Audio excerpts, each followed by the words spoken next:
bem-vindos a mais uma aula de ciências. Na aula de hoje nós veremos sobre as mudanças de estado físico da água e suas aplicações. Eu sou a professora Jéssica, vamos lá? Então nessa aula de hoje, vamos primeiro relembrar um pouquinho aí, entender como é que se comporta a distribuição de água no planeta. A gente sabe que, em comparação com os outros planetas, o planeta Terra ele é o único que tem a confirmação de água no estado líquido. Só que apesar de ser um planeta rico em água, nem toda a água presente no planeta acaba sendo utilizada no nosso dia a dia, no nosso cotidiano. Isso porque ela está distribuída de uma forma desigual. Em que sentido? Se a gente for analisar como é que está distribuída a água, a gente vai perceber que 97% aproximadamente diz respeito à água que está água que seja salgada. E apenas 3% vai ser aí de água doce. Sendo que desses 3% de água doce, que é aquela que vai ser utilizada no nosso cotidiano, desses 3%, uma parte dele vai estar ainda congelada, na forma de calotas polares. E ainda tem uma parte que vai estar aí na forma de águas subterrâneas, sobrando apenas uma pequena porcentagem na forma de rios e lagos, que é aquela que nós vamos utilizar sempre. Então a gente pode observar nesse gráfico aí da primeira lâmina, como é que seria essa distribuição. Nesse azul, que é o azul marinho, esse azul mais em destaque, a gente vê aí a água salgada, e aquela pequena fatia, 2,5%, 3%, vai ser aí de água doce, tá? E aí, como eu já falei, esse 3%, se a gente for comparar, com a quantidade de seres vivos que a gente tem no planeta, com a quantidade de pessoas também, é uma porcentagem até pequena. Por isso, a gente tem que ter alguns cuidados em relação à preservação dessa taxa mínima de água. Quando a gente fala sobre a água, além de tudo, como eu já falei, como já é uma quantidade muito pequena, essa pequena parte ela ainda tem que passar sobre algum tratamento para que a gente possa utilizar também para fazer algumas coisas no nosso dia a dia.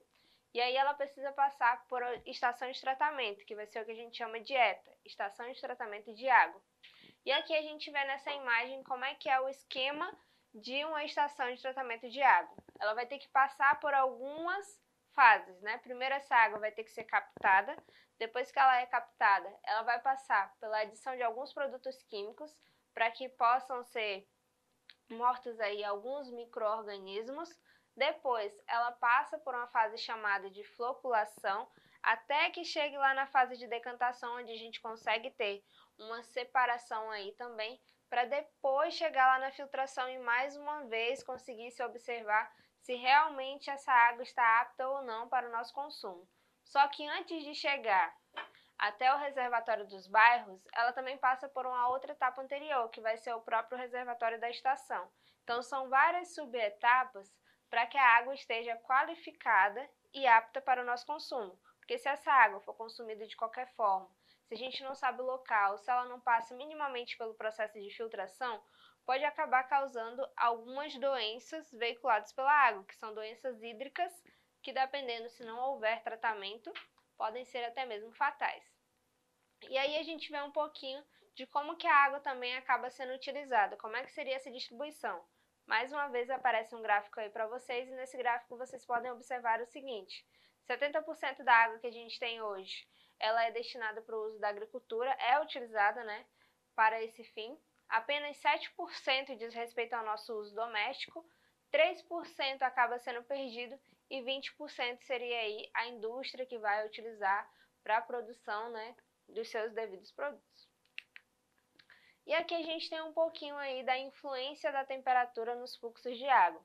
Acontece diariamente um fenômeno que é chamado de correntes oceânicas. O que seriam essas correntes oceânicas? Como vocês podem observar aí, está em destaque para vocês em um azul, que é um azul marinho, juntamente com um lilás. E aí o que a gente observa? Seria justamente essas correntes oceânicas, que nada mais são do que grandes porções de águas que vão estar se deslocando, vão estar saindo de uma direção a outra, E nesse caso vai estar acontecendo ao longo de todo o oceano. E aí, dependendo da combinação que é realizada, algumas combinações de características vão acabar sendo responsáveis pela formação também dessas correntes. Aí o que a gente tem de principal informação sobre isso?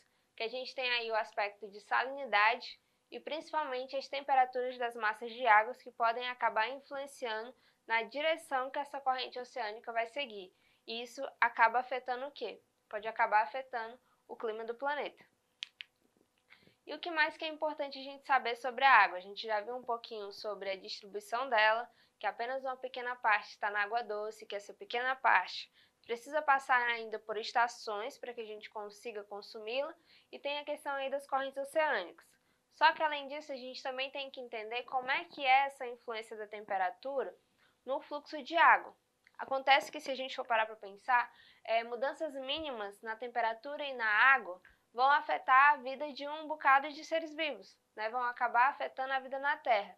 Se essa diferença for nem que seja de 1 grau, por mais que a gente ache, né, que é um número pequeno, que é um número que não vai ser significativo, muito pelo contrário, já é o suficiente para aumentar bastante a questão do calor e a troca de calor entre a superfície do oceano e a atmosfera, o que vai acabar aí causando sérias mudanças. Quais são os impactos futuros aí se isso continuar acontecendo, se essas mudanças continuarem oscilando e continuarem principalmente aumentando?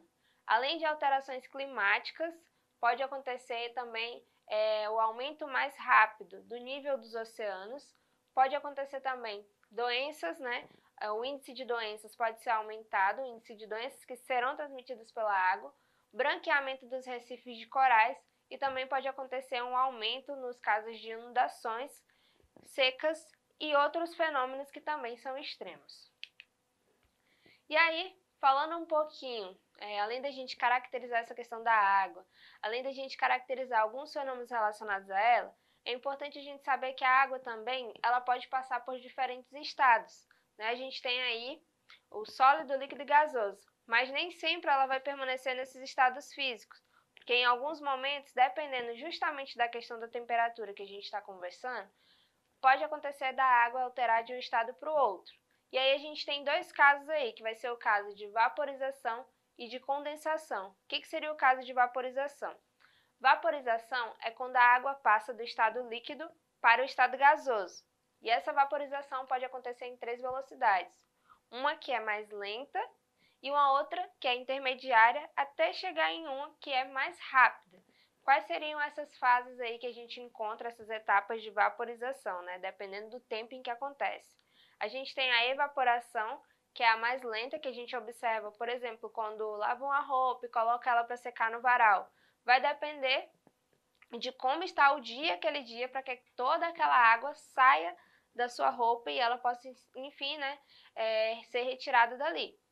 Quando a gente fala já do processo de ebulição, é quando a água começa a ferver. Por exemplo, quando você vai preparar alguma comida que você precisa da água fervente. Se você, por um acaso, esquecer que colocou essa água em uma temperatura alta, o que vai acontecer? Essa água ela pode sumir completamente. Como assim ela vai sumir? Ela simplesmente vai passar do estado que ela estava, que era o líquido contido na panela, para o estado gasoso.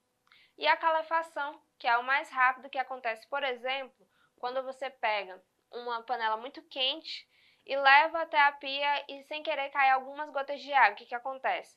Aquela gota de água vai sumir em questões de segundo, justamente porque a superfície da panela está muito quente e faz com que esse processo aconteça. Então a gente tem a evaporação, que é bem devagar, né, que depende aí às vezes da quantidade de calor que vai receber. A ebulição, que começa a acontecer a partir mais ou menos dos 100 graus, que é quando começa a apresentar aquelas borbulhas.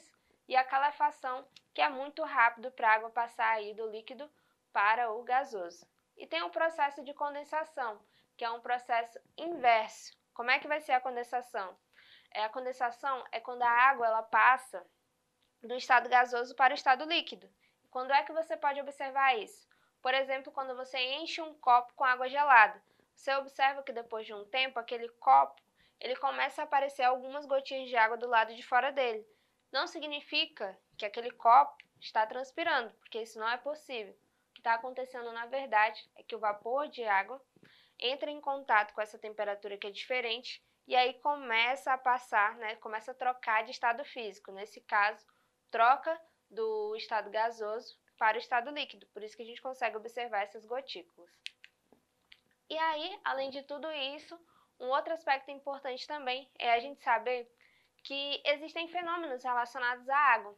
Um desses fenômenos que a gente observa vez ou outra é o fenômeno chamado de chuva. E existem alguns fatores que podem influenciar a formação de nuvens e, consequentemente, ter aí a possibilidade de chuva. E aí o que a gente pode ter de informação importante sobre a chuva? Que ela é um fenômeno natural, onde vai acontecer a precipitação de água em forma de gotas que vão cair sobre a costa terrestre, que vão cair justamente sobre a superfície onde estamos localizados. E aí, dependendo de alguns quesitos, essa chuva pode ser aí classificada em diferentes tipos. A gente tem a chuva frontal, temos a chuva conectiva e temos a chuva ecográfica, tá? Qual que é a diferença entre elas? Depende de como a massa de ar está se movimentando naquele momento, tá? No caso da chuva conectiva, a gente tem aí uma movimentação do ar, tá? Então ela acontece como se tivesse aí tendo uma leve movimentação. A gente consegue observar isso visualmente. Já quando a gente fala da chuva crográfica, é quando a gente vê que há uma mudança, há uma questão de movimentação do ar úmido. E quando a gente fala da chuva frontal, de importante a gente tem aí que são um encontro de duas massas de ar que podem acabar formando esse tipo de chuva. Aí na ilustração dá de a gente entender mais um pouquinho como é que se caracteriza cada um desses, tá? E o que mais que é importante sobre isso? Que a precipitação, além de tudo, pode acontecer sobre 3 formas também, além daqueles tipos que a gente viu. A gente pode observar na forma de granizo, na forma de neve e na forma de chuva, que é o estado líquido, que é o mais comum. Granizo já aconteceu algumas vezes aqui na nossa cidade, mas de forma isolada, não foi em toda a cidade, somente em algumas regiões. E na forma de granizo é como se formassem pedacinhos de gelo.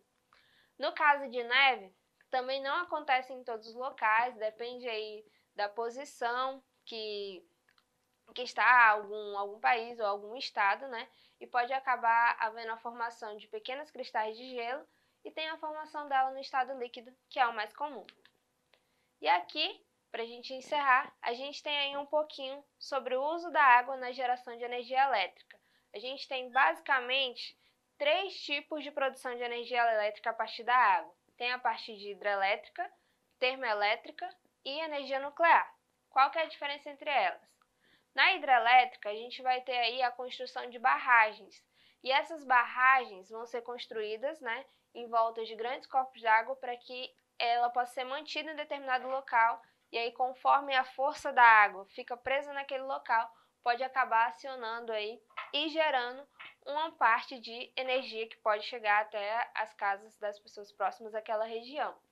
Quando a gente fala já de termoelétrica, a gente já vai ter o processo aí de combustão de gás, que é um processo de queima, ou a queima do carvão mineral.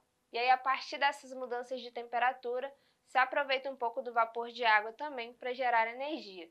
E no caso da usina nuclear, também não é comum acontecer em todas as regiões, somente em algumas elas vão usar de uma fonte de calor para que a água seja aproveitada e mais uma vez seja gerada energia elétrica.